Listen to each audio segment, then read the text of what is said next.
ہجرت کے سفر میں نبی کے ساتھ رہا، مدینے نبی کے ساتھ آیا، اور آخری آرام گاہ میں بھی نبی کے ساتھ ہوگا۔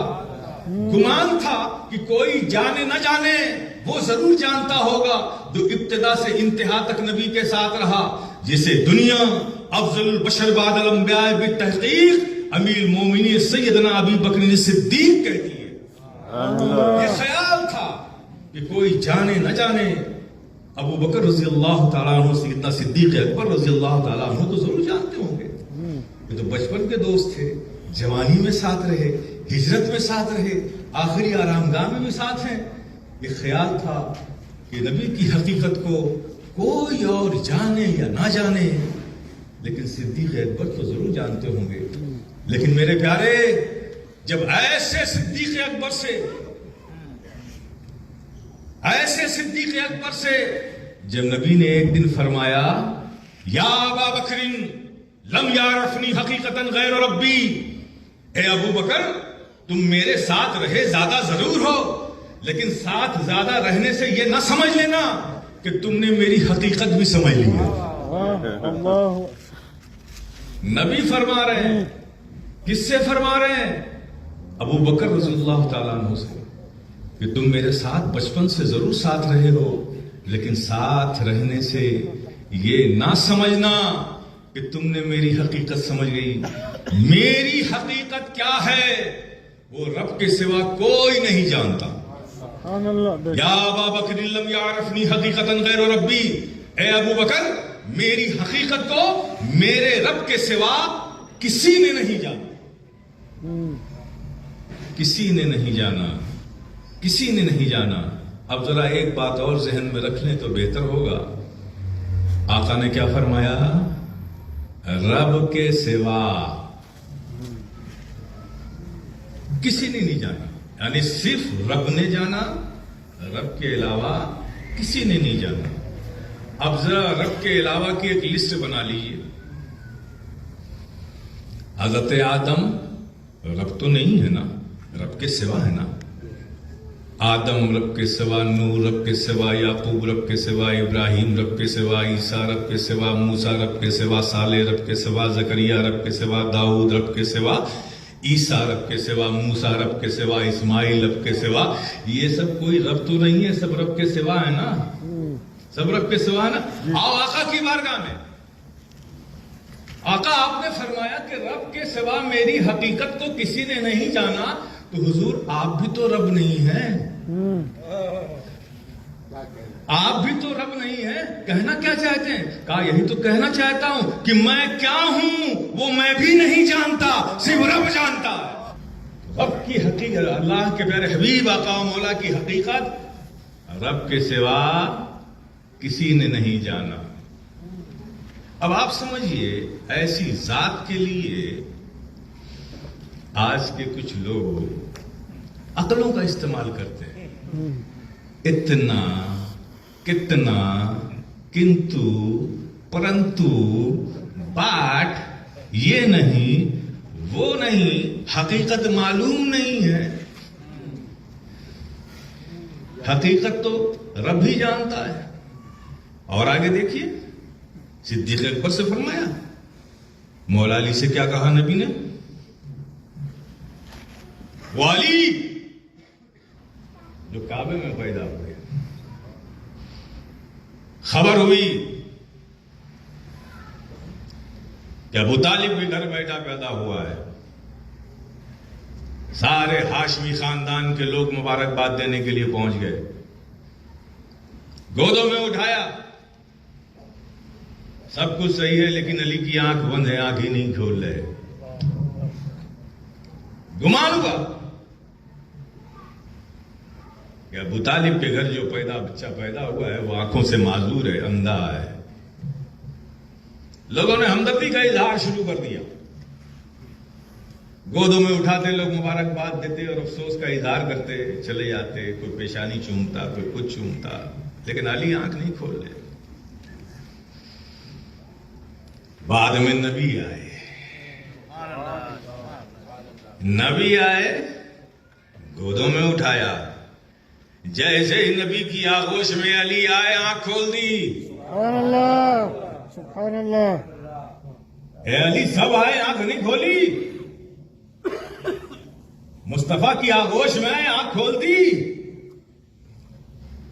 علی کی محبت کو گوارا ہی نہیں ہے کہ دنیا میں آئے تو پہلے کچھ دیکھے تو سب سے پہلے زیبائے مصطفیٰ دیکھے, روح مصطفیٰ دیکھے. سبحان اللہ. آنکھیں کھول دی, نبی مسکرا پڑے. نبی نے اپنا لعاب دہن نکالا, علی کے منہ میں ڈالا. اللہ سبحان اللہ. پھر شور ہوا کہ جس بچے کو ہم نے آنکھوں سے معذور سمجھا تھا وہ تو دیکھتا بھی ہے, وہ تو دیکھ رہا ہے.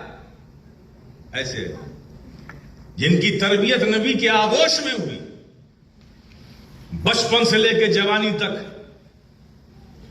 نبی کے ساتھ رہے, نبی کی آغوش تربیت میں رہے, نبی کے ساتھ ساتھ رہے. میرے پیارے علی وہ علی, اگر کوئی بھی امتی نبی کو کہہ دے کہ یہ میرے بھائی ہیں, ایمان رہے گا کہ جائے گا؟ جائے گا. اس روئے زمین پر صرف حق علی ہی کو نبی نے لیا تھا کہ علی تم دنیا میں بھی اور آخرت میں بھی میرے بھائی ہو. یہ الگ بات ہے کہ علی نے کبھی بھائی کہا نہیں, لیکن نبی نے اعلان فرمایا ایسے علی جنہوں نے آنکھ کھولا تو سب سے پہلے روئے زیبائے مصطفیٰ دیکھا, جن کا بچپنا نبی کی صحبتوں میں گزرا, جن کی جوانی نبی کی تربیتوں میں گزری, وہ علی ہیں جا رہے ہیں. سامنے سے مصطفیٰ جان رحمت صلی اللہ تعالی علیہ وسلم تشریف لا رہے ہیں. نبی نے علی کو دیکھا اور مسکرائے, قریب آئے. پوچھتے کیا ہیں معلوم ہے آپ کو؟ اے علی تم نے محمد الرسول اللہ کو کبھی دیکھا ہے؟ آئے نبی پوچھ رہے ہیں علی سے, اس علی سے جس کی بچپنے سے لے کے جوانی تک آقا کی تربیت میں گزری. وہ نبی علی سے پوچھ رہے ہیں کہ علی تم نے کبھی محمد الرسول اللہ کو دیکھا ہے؟ اے علی جس کو تم دیکھ رہے ہو یہ نہ سمجھ لینا کہ وہی اس کی حقیقت ہے. اس کی حقیقت تو کچھ اور ہے جو رب ہی جانتا ہے. ایسی ذات کہ تعلق سے کنتو پرنتو بٹ لیکن حیف ہے ایسے لوگوں کی قسمت پر, خاک ہے ایسے لوگوں کی عقلوں پر جو اس مسئلے پر اپنی عقل لگاتے ہیں. اور عقل لگایا تو کہاں ٹھہرے آپ بتاؤ, کیا کیا بولنے لگے. حضرت جبریل امی کو نبی کا استاد بتا دیا. یہ جبریل امی نبی کے استاد ہیں, نبی کو پڑھایا. دیکھیے عقل والوں کا یہ حال ہوتا ہے. دلیل دیکھیے آئے اقرا. اب عقل سے سوچ رہے ہیں نا, عقل سے دیکھ رہے ہیں, تو جو عقل سے دیکھتا ہے کچھ اور دیکھتا ہے, جو دل سے دیکھتا ہے تو پھر آنکھیں کچھ اور دیکھتی ہیں. عقل سے اقرا. کیا کہا نبی نے؟ ما انا بقاری. اب اس کا ترجمہ عقل والوں نے کیا کیا؟ ما انا بقاری, میں پڑھنا نہیں جانتا.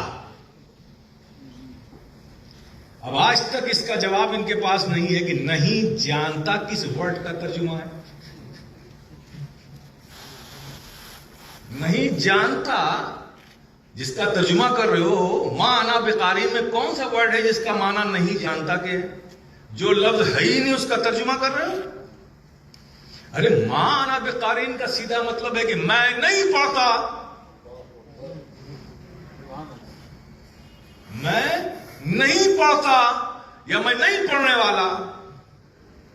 یہی ترجمہ ہے سیدھا سادہ. اب اس سے کہا کہ میں پڑھنا نہیں جانتا, تو حضرت جبریل امین نے سینے سے لگایا, دبوچا تو پڑھنے لگے. دیکھیے ارے ظالم, جو پڑھنا ہی نہیں جانتا تھا تو پڑھنے کیسے لگا؟ میرے پیارے حقیقت یہ ہے, اگر جبریل امین معلم ہیں نبی کے، تو تم ذرا جبریل امی سے پوچھ کر بتا دو، وہی تو سب وہی لائے ہیں نا، ذرا الف لام میم کا کیا مطلب ہے ذرا جبریل امی سے پوچھ کر بتاؤ، ہے میم عین سین قاف کا کیا مطلب ہے جبریل امی سے پوچھ کے بتاؤ، نون واو صاد کا کیا مطلب ہے جبریل امی سے بتاؤ۔ جبریل امی تو صرف لانے والے ہیں، اگر بتایا ہو تو تم بتا دو نون واو صاد کا کیا مطلب ہے، یہ بھی قرآن میں، الف لام میم قرآن میں ہے، لیکن اس کا مطلب تو کسی کو نہیں معلوم۔ اور معلوم بھی کیسے ہوتا؟ جس چیز کو اللہ نے اپنے محبوب کے درمیان راز رکھا ہو اسے دنیا جانے گی کیسے؟ یہ تو راز کی باتیں ہیں۔ جب اللہ کے پیارے حبیب آنے لگے، رسالت کے ذمہ داریوں کو پورا کرنے کے لیے دنیا میں اپنے محبوب کو اللہ نے بھیجا، کہا محبوب جا رہے ہو، باقی چیزیں تو سب انسانوں کی ہدایت کے لیے میں تمہارے اوپر بھیجتا رہوں گا، آیتیں نازل کرتا رہوں گا، تم لوگوں کو بتاتے رہنا، لیکن کچھ راز و نیاز کی بات بھی ہوگی، تو کچھ کوڈ ورڈ رکھ لیتے۔ جب میں الف لام میم کہوں تو اس کا مطلب یہ سمجھ لینا، ہے میم عین سین قاف کہوں تو اس کا مطلب یہ سمجھ لینا، نون واو صاد کہوں تو اس کا مطلب تو یہ سمجھ لینا۔ یہی وجہ ہے کہ لانے والے جبریل امی ہیں، لیکن انہیں بھی معلوم نہیں کہ نون واو صاد کا مطلب کیا ہے۔ تو میرے پیارے، حضرت جبریل امی آئے، واقعہ جب اہل محبت نے اسے دیکھا تو ان کی محبت نے ان کی ہدایت کی، ان کو صحیح راستے پر ڈالا۔ جب ایک اہل محبت ما انا بقارئ سنتا ہے تو کہتا ہے کہ میں نہیں پڑھنے والا، میں نہیں پڑھتا، تو پیارے بات دراصل یہ تھی کہ نبی کہاں تھے؟ غار حرا میں کیا کر رہے تھے؟ خدا کی یاد میں مستغرق تھے، ڈوبے ہوئے تھے، ذکر الہی میں تھے۔ اسی بیچ میں جبریل امی آئے نا، آئے اور آنے کے بعد صرف کیا کہا؟ اقرا اقرا، نہ آگے کچھ کہا نہ پیچھے کچھ کہا۔ اور نبی کہاں تھے؟ یاد الہی میں ڈوبے ہوئے تھے، ذکر الہی میں مشغول تھے۔ آئے اور کہا اقرا، تو ان کے اقرا کہنے سے نبی کو ذکر میں خلل ہوا، جس کی یادوں میں ڈوبے ہوئے تھے اس میں خلل ہوا۔ آپ نے فرمایا میں نہیں پڑھتا۔ اب وہی لے کر آئے ہیں جبریل امی، اور آقا کہہ رہے ہیں کہ میں نہیں پڑھنے والا، میں نہیں پڑھتا۔ پریشان ہوئے تو پھر انہوں نے آقا کو اپنے سینے سے لگایا۔ جب سینے سے لگایا تو ان پر یہ بات منکشف ہوئی کہ آج اور ابھی اس وقت اگر ان سے پڑھوانا ہے تو جس کی یاد میں یہ مستغرق ہے اس کے نام سے پڑھواؤ۔ تو جبریل امی نے کہا اقرا باسم ربک الذی، پڑھیے اس رب کے نام سے جس کی یادوں میں آپ ڈوبے ہوئے ہیں، جس کی یادوں میں ڈوبے ہوئے تھے۔ جب اس کے حوالے سے کہا اقرا تو پڑھنے لگے۔ تو جو پڑھنا نہیں جانتا تھا پڑھنے لگے۔ میرے پیارے، یہ عقل والوں کا کام ہے۔ ایک عقل والوں کی جماعت اور بھی گلی گلی گھومتی ہے، عجیب قسم کی باتیں میری سمجھ سے باہر ہے۔ کہنے لگے صاحب کہ یا اللہ کہو، یا رسول اللہ تو نہیں، وہ تو اپنی تربت پاک میں گنبد خضرا کے نیچے وہاں ہیں بھائی، وہاں ہیں۔ یا رسول اللہ کہتے ہو، وہ تو وہاں ہیں۔ ہاں یا اللہ کہو، ٹھیک ہے۔ اب دیکھیے نقل والوں کا حال کہاں پہنچے۔ لیکن جب ان کی ملاقات دل والوں سے ہوتی ہے نا تو گتھیاں تقوں کی سب کھل جاتی ہیں۔ ان کے رندوں سے نہ الجھا کیجیے۔ آپ سمجھیے، تم سے پوچھا اچھا یا اللہ کہا جائے یا رسول اللہ نہ کہا جائے، تو اب سوال یہ ہے کہ یا اللہ کہا کیوں جائے؟ حالانکہ یا اللہ کہنا حق ہے، ایمان ہے، بالکل صحیح، لیکن تم جو کہتے ہو کہ یا اللہ کہو یا رسول اللہ نہ کہو،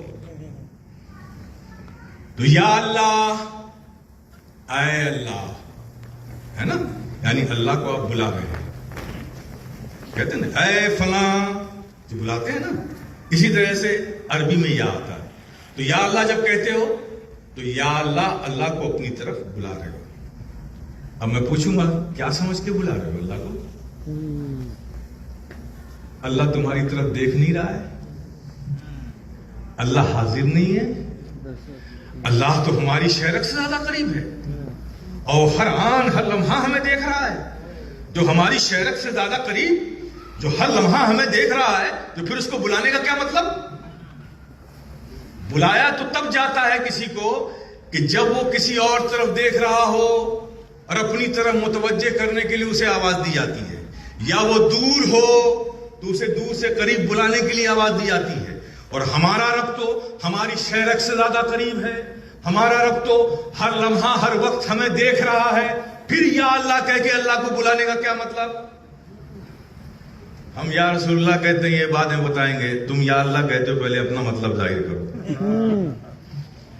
یا اللہ تو ہم بھی کہتے ہیں، حق ہے یا اللہ کہنا. اگر تم یہ سمجھتے ہو کہ اللہ دور ہے اس لیے بلا رہے ہیں، گئے کام سے. اللہ قریب تو ہے لیکن ہمیں دیکھ نہیں رہا ہے، گئے کام سے. تو جب اللہ ہمیں دیکھ رہا ہے، اللہ ہماری شہرت سے زیادہ قریب بھی ہے، تو پھر بلانے کا کیا کنسپٹ ہے بھائی؟ لیکن ہم بھی بلاتے ہیں، وہ بھی بلاتے ہیں. اب تم کیا سمجھ کے بلاتے ہو، اس کا جواب تمہاری گردن پر. ہم کیا سمجھ کے یا اللہ بلاتے ہیں اپنے رب کو؟ ہم جب کہتے ہیں یا اللہ تو اس سے ذات خدا مراد نہیں ہوتی، وہ تو ہماری شہرت سے زیادہ قریب ہے، وہ تو ہر لمحہ ہمیں دیکھ رہا ہے. جب ہم کہتے ہیں یا اللہ تو مطلب ہوتا ہے یا رحمت اللہ، یا رحمت اللہ. اور اللہ کی رحمت خاص کبھی کسی طرح متوجہ ہوتی ہے، کبھی کسی طرح متوجہ ہوتی ہے. تو جب ہم کہتے ہیں یا اللہ تو اس کا مطلب ہے یا رحمت اللہ، اے اللہ کی رحمت خاص ہماری طرف متوجہ ہو جا، اے اللہ کی رحمت خاص ہماری طرف متوجہ ہو جا. تو میرے پیارے، یا اللہ سے یا رحمت اللہ تو سنی بیوقوف نہیں ہے، کبھی یا اللہ کہہ کے اللہ کی رحمت حاصل کر لیتا ہے. اب ذرا پوچھو رب سے کہ مولا یا اللہ سے یا رحمت اللہ تو تیری رحمت خاص ہے کیا؟ تیری رحمت خاص ہے کیا؟ تو کہا قرآن پڑھ لے معلوم ہو جائے گا. وَمَا أَرْسَلْنَاكَ إِلَّا رَحْمَةً لِّلْعَالَمِينَ. ہم نے تم کو اپنی سارے جہاں کے لیے، سارے عالم کے لیے اپنی رحمت خاص بنا کر بھیجا ہے. اسی لیے سنی مسلمان کبھی یا اللہ کہہ کے رحمت حاصل کر لیتا ہے، کبھی یا رسول اللہ کہہ کے رحمت حاصل کر لیتا ہے. سبحان اللہ، سبحان اللہ.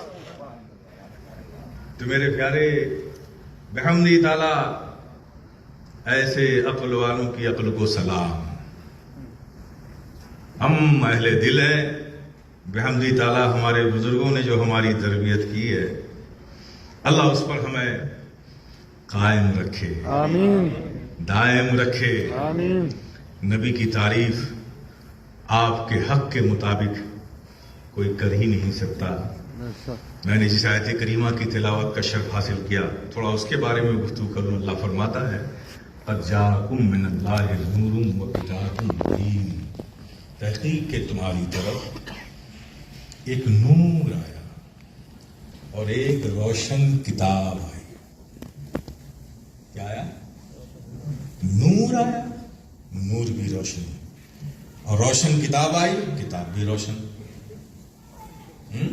مفسرین کا اس پر اجماع ہے کہ نور سے مراد نبی کی ذات اور روشن کتاب سے مراد قرآن پاک. اب یہ سوال بنتا ہے ان سے کہ جب کتاب خود روشن تھی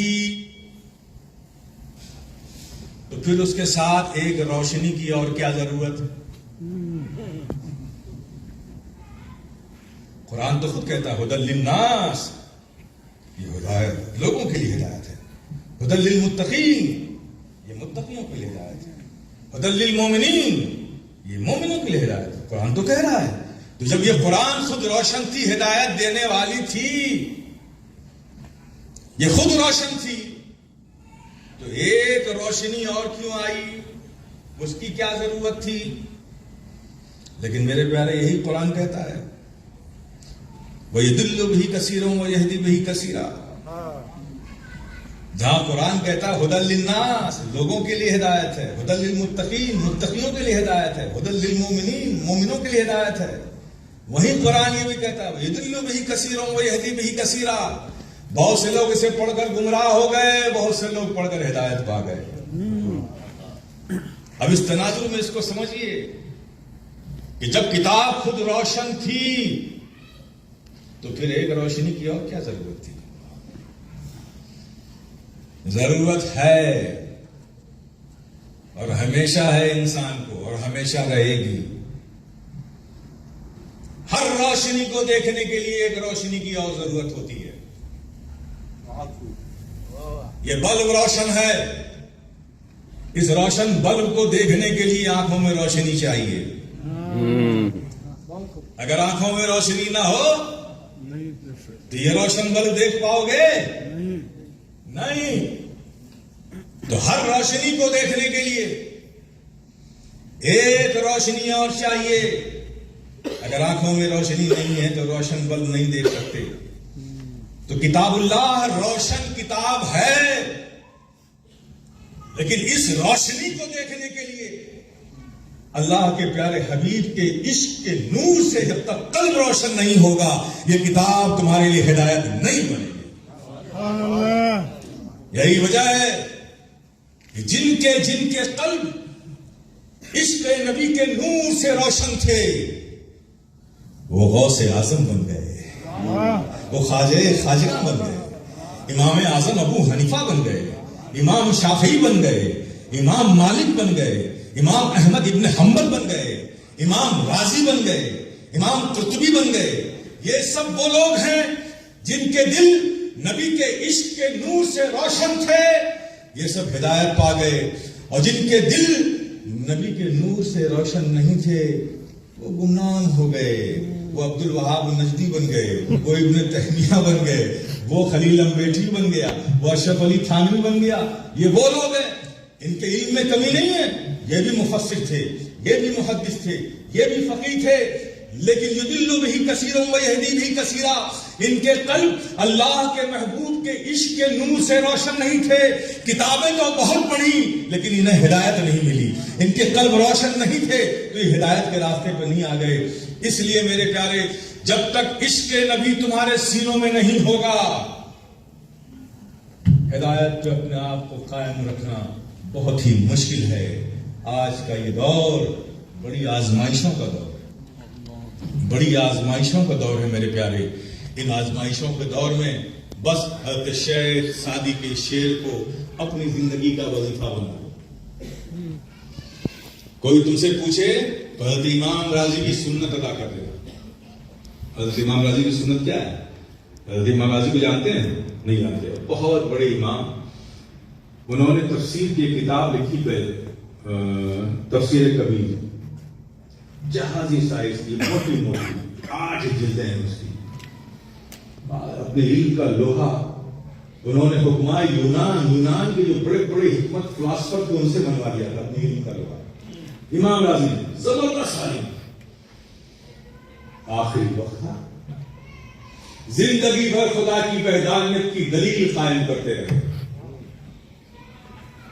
اور باطلوں کا بطلان کرتے رہے، احقاق حق کرتے رہے، حق کو ثابت کرتے رہے، خدا کی وحدانیت پر دلیلیں قائم کرتے رہے، جواب دیتے رہے۔ علم کا بہار، علم کے بحر بیکراں کا نام امام راضی تھا۔ آخری وقت تھا، جا کرنے کا وقت تھا، اب روح کسی بھی لمحہ نکل سکتی ہے۔ ابلیس نے یہ موقع اچھا دیکھا، آ گیا حضرت امام راضی کے پاس۔ کہا ہے امام راضی، تو اتنا پڑھا لکھا آدمی، اتنا حکمت والا، اتنا علم والا، مجھے حیرت ہے تیری عقل پہ کہ تو نے بن دیکھے خدا کو ایک کیسے مان لیا؟ خدا کی وحدانیت کی دلیل مان۔ حضرت امام راضی نے دلیل دیا، اس نے کاٹ دیا، دلیل دیا، کاٹ دیا، دلیل دیا، کاٹ دیا۔ اب مسئلہ اتنا نازک ہے کہ اگر ابلیس کے کسی سوال کی الجھن میں حضرت امام راضی کی روح پرواز کر جائے تو ایمان خطرے میں۔ ایسے بڑے ایمان کی آخرت کو تباہ کرنے کے لیے ابلیس پہنچ گیا. وہ جواب دیتے جا رہے ہیں, وہ کاؤنٹر سوال کرتا جا رہا ہے, جواب دے, کاؤنٹر سوال. انہوں نے ان کے ایک پیر و مرشد تھے, اسی وقت کے لیے پیر بنایا جاتا ہے. ان کے ایک مرشد تھے جن کی بارگاہ میں زانو ہے, انہوں نے طے کر حضرت شیخ نجم الدین کبرا, ان کے پیر و مرشد. ان سے سینکڑوں کلومیٹر, کئی 100 کلومیٹر کی دوری پر وہ اپنی خانقاہ میں وضو فرما رہے تھے. اپنے مرید حضرت شیخ غازی کی حالت ان پر ظاہر ہوئی کہ ابلیس ایمان خراب کرنے کے لیے میرے مرید کے پاس پہنچ گیا ہے. وضو کا پانی ان کے ہاتھوں میں تھا. انہوں نے اس پانی کو فضا میں پھینکا اور فرمایا, غازی کہہ کیوں نہیں دیتا کہ میں خدا کو ایک بغیر دعوے و دلیل کے مانتا ہوں. حضرت شیخ نجم الدین کبرا کا پانی کا ہوا میں پھینکنا اور وہ پانی ہوا میں تحلیل نہیں ہوا, وہ آ کے حضرت شیخ غازی کے چہروں پہ گیا. یہ ہے بزرگوں کا تصور, چہروں پہ گیا. اور حضرت شیخ نجم الدین کبرا کی آواز حضرت شیخ غازی کے کانوں پہ آئی. پیر و مرشد کی آواز سنی تو فوراً کہا, اے شیطان مرعون دور ہو جا, میں لاہور پڑھتا ہوں, سن میں خدا کو ایک بغیر دعوے و دلیل کے مانتا ہوں. یہ کہا اور روح پرواز کر دی. دیکھیں پیر و مرشد نے ایمان بچا لیا. یہی نسخہ میں آپ کو بھی دے کے جا رہا ہوں. نبی کی عظمت, نبی کا ادب, نبی کا احترام, نبی سے تعلق ہمارا قلبی, حبی اور عشقی تعلق ہے. ان سب کو مضبوطی سے پکڑنے رہنا. کوئی دلیل لے کر آئے, تو اپنی دلیل جہاں سے آیا ہے لے کر وہیں جا. ہم صرف اسے مانتے ہیں. ان تمام عقائد کو, ان تمام معمولات کو, ان تمام رسومات کو ہم مانتے ہیں, اس پہ عمل کرتے ہیں اور کرتے رہیں گے جسے ہمارے علماء اور مشائخ کی تائید حاصل ہے. جو ہمارے علماء مشائخ جس کی تائید کرتے ہیں, ان تمام رسومات و معمولات کو ہم کرتے ہیں اور کرتے رہیں گے. پیارے, اگر یہ تم مضبوطی کے ساتھ گرہ باندھ لو گے نا تو اس ابلیس کے شاگردوں کی بات کو چھوڑو. اگر ابلیس خود آ جائے گا تمہیں گمراہ کرنے کے لیے تو وہ بھی مایوس ہو جائے گا. مضبوطی سے پکڑیے. اور دوسری چیز میں آپ سے کہوں گا کہ اپنے درمیان اتحاد و محبت کا ماحول پیدا کرو. مت اسپیس دو میرے پیارے, جگہ مت دو غیروں کو گھسنے کے لیے کہ وہ آپ کے درمیان اختلاف پیدا کریں. اتحاد قوم کی زندگی ہے, اختلاف قوم کی موت ہے. اپنی تاریخ کو یاد رکھو میرے پیارے. تم مسلمان ہو.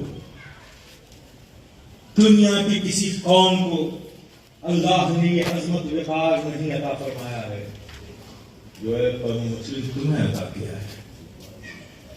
کنتم خیر امت اخرجت للناس, تم ہی بہترین امت ہو جسے ہم نے لوگوں سے نکالا ہے. یہ کون کہہ رہا ہے؟ یہ وہ کہہ رہا ہے جو creator whole of the world ہے. یہ وہ کہہ رہا ہے جو رب السماوات والارض ہے. یہ وہ کہہ رہا ہے جو خالق کائنات ہے.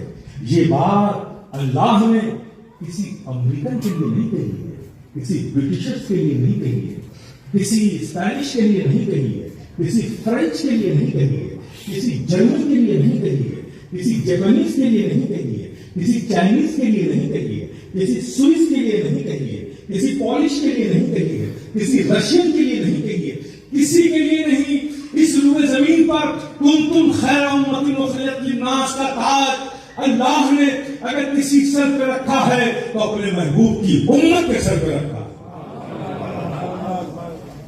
میرے پیارے, یہ عظمت کا تاج دنیا کی کسی قوم کو میسر نہیں ہے. لیکن المیہ یہ ہے, حادثہ یہ ہے, ٹریجڈی یہ ہے کہ اللہ ہمیں سپیریئر کہہ رہا ہے اور ہم امریکہ کو سپیریئر کہہ رہے ہیں, برٹش کو سپیریئر کہہ رہے ہیں, ہالینڈ کو سپیریئر کہہ رہے ہیں, جاپان کو سپیریئر کہہ رہے ہیں. میرے پیارے, ہم اپنی تاریخ بھول گئے ہیں. جنگ کا میدان ہے. امیر المومنین حضرت عمر الخطاب, حضرت عمر فاروق رضی اللہ تعالیٰ عنہ امیر المومنین ہے, ان کا دور ہے. جنگ ہو رہی ہے. اس جنگ میں ایک قلندر سپاہی مجاہد جنہیں حضرت زرار دنیا کہتی ہے، وہ گھوڑے پر کی پیٹھ پر زین بھی نہیں باندھتے تھے، ننگی پیٹھ پر باندھتے تھے اور کوئی بھی چیز اپنے جسم پہ نہیں رکھتے تھے، صرف ہاتھ میں ایک نیزہ لے کے جنگ کرتے تھے، بہت جذباتی تھے۔ ایک دن قلعے کا محاصرہ کیے ہوئے تھے مسلمان، جنگ ہوتے ہوتے جذبات میں اس قدر آگے آ گئے کہ دشمنوں نے حضرت زرار کو گھیر لیا اور گھیر کے قید کر لیا۔ جنگ ختم ہوئی شام کو، ان کو قیدی بنا کے قلعے کے اندر لے گئے۔ شام کو جب مسلم فوج، اسلام کے وہ غازیان مجاہدین جب اپنے خیموں کی طرف لوٹے تو جو زخمی تھے انہیں کیمپوں میں لایا گیا، جو شہید ہو گئے تھے ان کی باڈی کو لایا گیا، پھر گنا گیا تو لوگوں نے دیکھا کہ حضرت زرار نہیں۔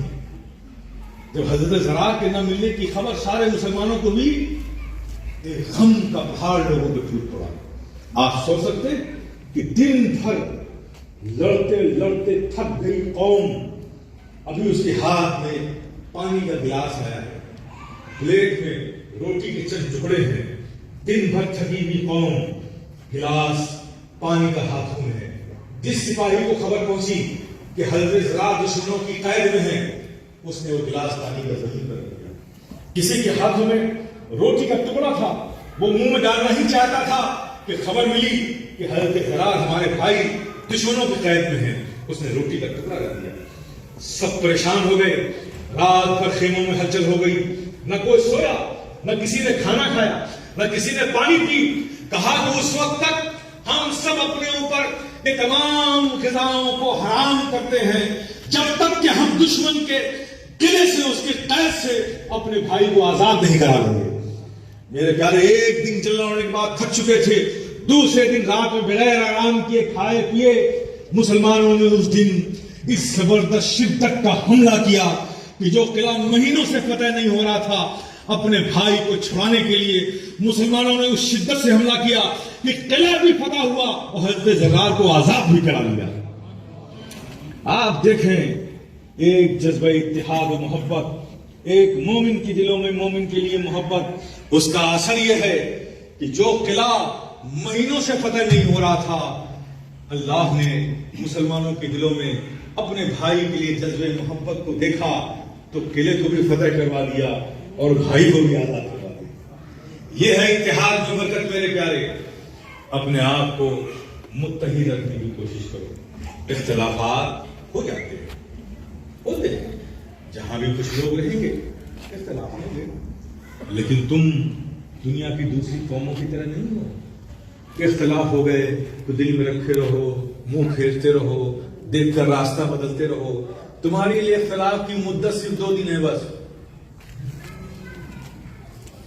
2 دن ہے۔ 2 دن کسی سے ناراضگی ہے، ٹھیک ہے، لیکن تیسرے دن مومن ہو تو آقا کی اس بشارت پر ایمان رکھ کر اس پر عمل کرو۔ آقا فرماتے ہیں کہ جب 2 مومنوں میں اختلاف ہو جائے، تیسرے دن جو سب سے پہلے بولے گا وہ سب سے پہلے جنت میں جائے گا۔ میرے پیارے، آپس کی